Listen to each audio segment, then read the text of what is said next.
Para maiwasan ang pagbaha sa Capitol Complex sa Lingayen, Pangasinan, sinimulan na ng pamahalaang panlalawigan ang pagtatayo ng malawakang flood control project. Bahagi ito ng redevelopment project sa ilalim ng pamumuno ni Governor Ramon V. III. Ayon kay Provincial Engineer Amadeo Veras, kasalukuyang isinasagawa ang pagtatayo ng mga drainage canal sa magkabilang panig ng complex, kabilang na ang paglalagay ng floodgate at pagpapalawak ng drainage canals.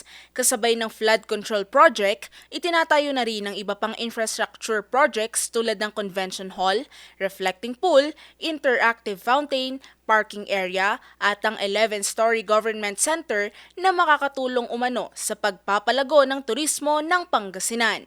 Sa pagpapatuloy ng mga proyektong pang-infrastruktura, inaasahang hindi lamang masusolusyonan ang baha, kundi magkakaroon din ng mas maayos at makabagong kapaligiran para sa mga Pangasinense.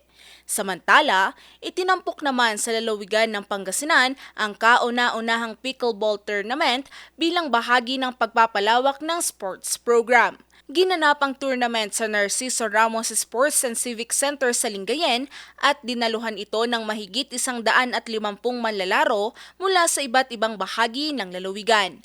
Ang pickleball ay isang combination ng tennis, badminton at table tennis. Ginagamitan ito ng paddle at plastic ball at karaniwang nilalaro sa mas maliit na court. Ayon kay Provincial Sports Coordinator Coach Leopoldo Arnaiz, layon ng patimpalak na maipakilala ang pickleball sa mga kabataan at sports enthusiasts sa Pangasinan.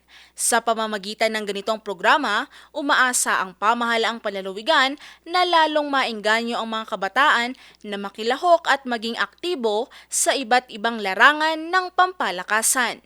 Valerie Dismaya, RNG News.